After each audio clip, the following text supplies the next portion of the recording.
Sunday. It's April 17th, 2022. They say today's Easter. Again, I don't have my children with me. I have the little one. But as you walk around, there's no signs of this Easter. I look on the calendar now. This one's the Sons of Italy. And on the 17th, which is interesting, it says Pasqua, as in qua, Q-U-A. And I'm like, well, no, that's interesting. And then on the 18th, it says Paschera. And I'm like, but it's key. And I thought that was very interesting. But it says Sons of Italy on this catalog. And that's the photo. Same time, this just is for placement of the unrest in the American colonies. Here's a different calendar. This is my Boys Town calendar that they gave me. I think they mailed Linda. On the April 17th, it says Easter. Then on this one, which is the USA, it's the America the Beautiful, and that's the Lincoln Monument. It says April 22nd, and it says Easter.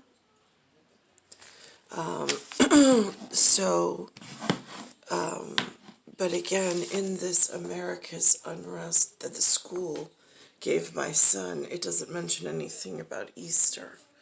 So that's confusing. Also doesn't mention there was something called a Passover, and I hear from the television now there's something called a Ramadan. Again, inside New York, it's very confusing. There's a lot of sounds coming from the television, but not a lot of backstory or backbeat. I watched the news program this morning, and it said on it, it mentioned something about a haiku. I think it's HIAKU, which is a 575.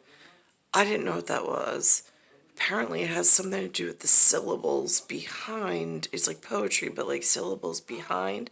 Like there's a backbeat, like incorporated into the message. Which I've heard the word, just didn't know what it was.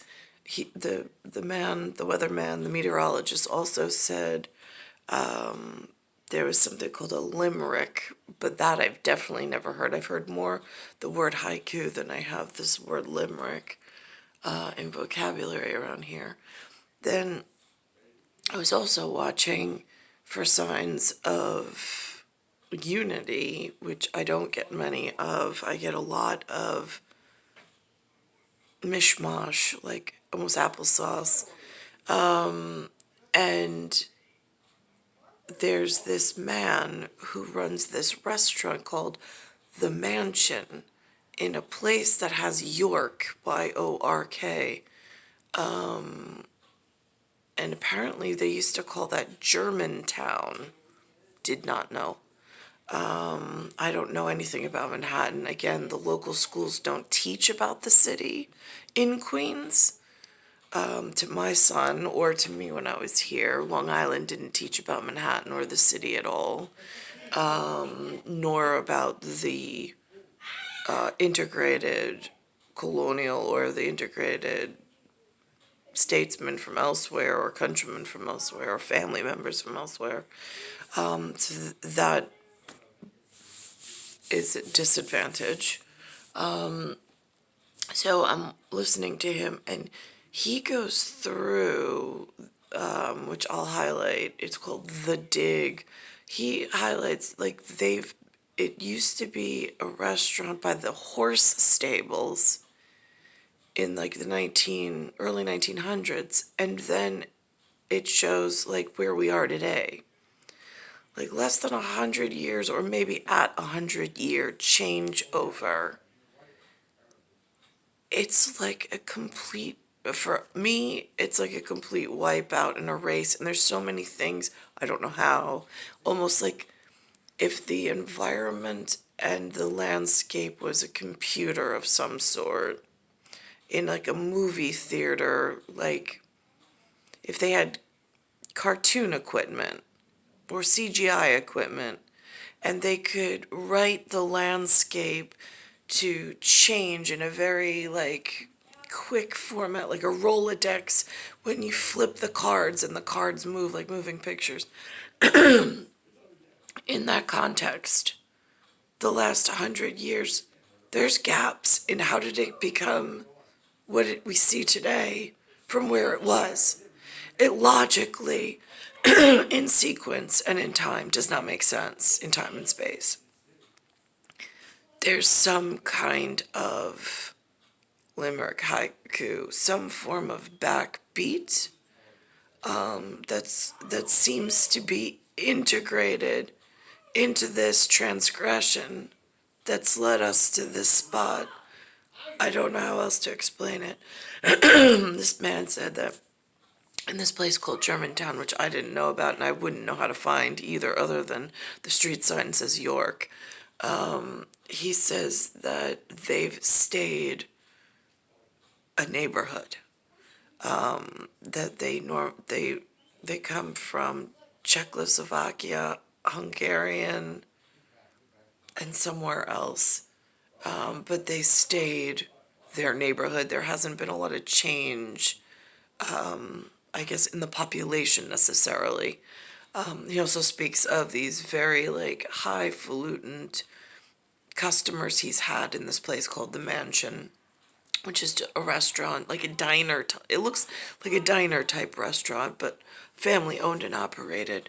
I find the man in his history absolutely fascinating because he's been a pillar or like a stakeholder in that neighborhood, watching over the decades as the things have progressed and changed in the outside world while he's running the same business on the inside.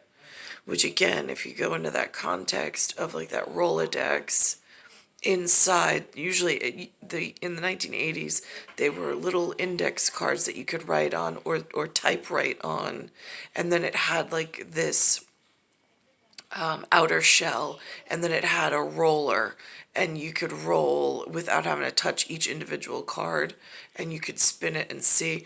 It's kind of like if you were able to do that with time and space, you'd see them on the inside, and you'd still see the outside busyness world changing in its landscape of buildings and knockdowns and stores going in and out and so forth. I don't know if it's as varying rates of speed in his particular area of this German town, but where I am in Bayside, it seems, and then he uses a word called interloper, which I thought was really interesting. I've never heard that before.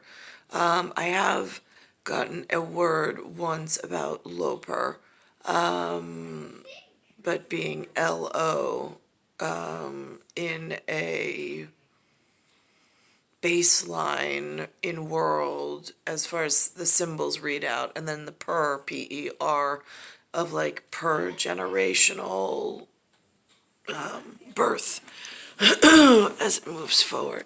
So this is the citation, or this is the place. So it's channel 2.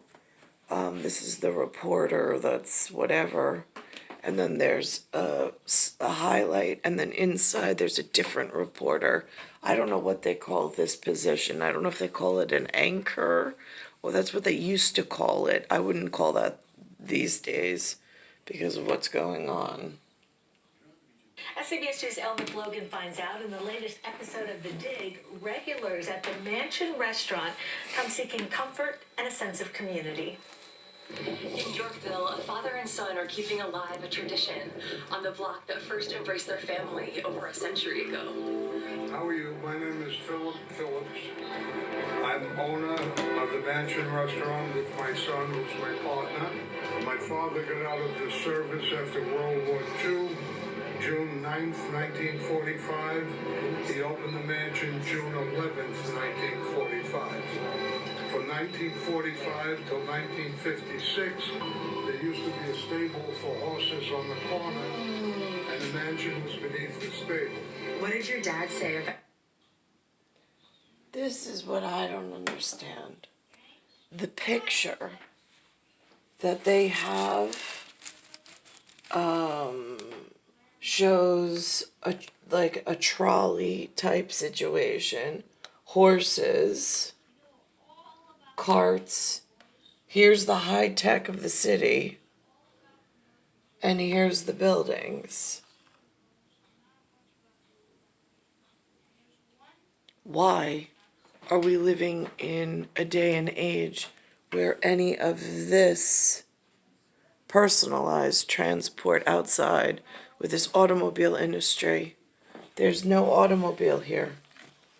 There's livestock. There's a slower way of life. Somebody tends to the horses. Somebody cleans the streets. I mean, there's jobs and income here, but there's not a lot of international airport business, international travels. You don't have to have, like, you came over on ship.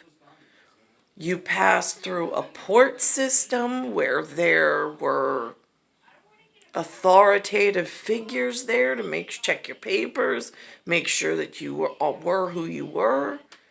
There was not like in the airports, they're just taking off and coming down. I mean, the ships, you see them from far away. It takes a while to get there. Time is slowed down to a pace where somebody's actually able to keep you safe in other places. With the airport, there's all this taxi takeoff and landing, and it has completely compromised our land safety, like being like interborough, like in a borough. I mean, because it's almost like a loss of control. Somebody else is controlling it, and currently, by the looks of it, they're not doing a very good job because there's so many different, I'll go with his word, interlopers that are coming from places that they're not even advising the citizens that are living here that all of these different states and countrymen and cultures and things, and not what was designed to be here, but places foreign, exotic. Like, how would I ever know how to keep myself or my children safe? How would I ever know to keep purposely putting us in a position where we can't even defend ourselves, our homeland, and our children. Oh, and then somehow we get planned out and almost obsolete out of future, because now they've got all these engineer positions, all these computer science degrees, all these medical components and things, moving into like a high-tech speed world where, my kids are, I don't even know how they get considered for some of these positions, because they're not. They're just being looked over and trafficked over by something else. About how this place came to him. My mother was born on the corner of 84th in York in 1919. My father immigrated from Cyprus in 1922. See, my grandfather was in Cyprus. My grandfather they said northern Italy. That's where my father came from. But again, this looks like Hector next door. This looks like could have been relatable to my grandfather, like kind of sort of. A lot closer than what I see on some of the other stories this morning with what's going on in some of the other boroughs being within a New York City circumference to like lock in the dermatological outbreak of whatever the airports and travel system infected us with. When he got to this country, he was a barber, and what happened was the depression rolled around, and no one was getting haircuts, so he became a dishwasher. From there, he worked in the kitchen until he became a cook, then a chef, then an owner. My son is now officially the owner. He's also the head chef. Spinach pie is my grandfather's recipe. It's stuffed with fresh spinach, scallion, olive oil, feta cheese, a cannoli stuffed French toast, a cannoli cream with fresh strawberries, and a round hollow French toast, which we dip and put on the griddle. The omelet makes from Mahon's Farms upstate, and it doesn't get any more basic diner than that. My name is John Phillips. I was born and raised here in 86th in New York, and the owner and operator of Mansion Restaurant. Tell me a little bit about what you like about having your spot here. This is Yorkville. See, it says York right over here. It said it was once considered Germantown. I don't know what they consider it today. Yorkville was once considered Germantown, and it was predominantly German, Czech, and Hungarian immigrants. A lot of people who live here have lived here generationally. We're getting a lot of change, but at the same time, we still remain a neighborhood. Do you have regulars who are kind of ordering the same thing every day when they come in? Some of them come 3 or 4 times a day. They truly use the mansion as an extension of their own home. I was born across the street, and I've been coming here since I was very, very young. Sometimes I get off work late and I come in late at night. They already know what I want, and so it just makes you feel like you're part of the community. They treat us like your family here. They know our name. I was hearing from your son John that people find a source of comfort, and maybe if they're going through something challenging, they know that they can come to you guys. All the time. No one leaves here hungry if they have money or not. Back during the mid to late 60s, at the counter here, every morning would be Archibald cups. Second chair was the fellow from 60 Minutes, Don Hewitt. I don't know any of these names or faces, but they were, I guess, staples or pillars at one point. The fourth chair was a man who manufactured plumbing pipes, Mr. Miller. And the fifth chair occasionally would be Walter Cronkite. And as a kid, when I was working behind the counter, I'd wait on them. Whatever they were talking about was on the 6 o'clock news. As so many places have closed over the decades, how has the mansion stood the test of time? Well, you see, we're part of the neighborhood. We're not an interloper in someone else's neighborhood. We live here still. Mm-hmm. My son lives upstairs. I live 100 feet away. So if someone had a bad meal and I walk from here to the corner, I hear about it 10 times before I even get to the store. But I'm sure that's pretty rare, judging by how many fans you have. You're only as good as your last hamburger. What do you hope for the future of the mansion? I'll tell you the truth, as long as it stays the way it is, we're perfectly happy. Okay, perfect.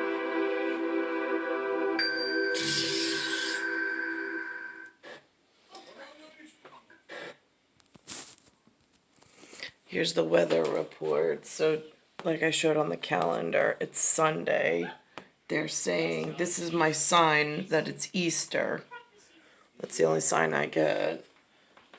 It's a nice break. So let's all take a deep breath and celebrate International Haiku Day. Haiku Day is the 5-7-5, meaning 5 syllables and 7 syllables. So I worked on this one. Let's see. Change is part of spring. 1, 2, 3, 4, 5. Stormy heat and painful chill. 7.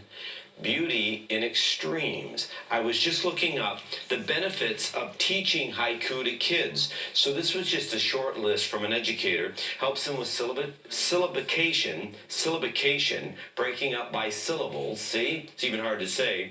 Helps with vocabulary skills, critical thinking skills, and it helps develop creative muscles. Because with a haiku, this beautiful form of Japanese poetry, you don't have to rhyme. You focus on nature, which is great, as Earth Day is in the works, and it's 575. It's all about the numbers, and it's all about making the syllables tell a story. So maybe as you gather today, you can celebrate International Haiku Day. Not a limerick, it's a haiku. So Cindy, I thought you'd appreciate that. I do appreciate it. I did not know what haiku was specifically. Yeah, 575. So thank you. It is 7:49.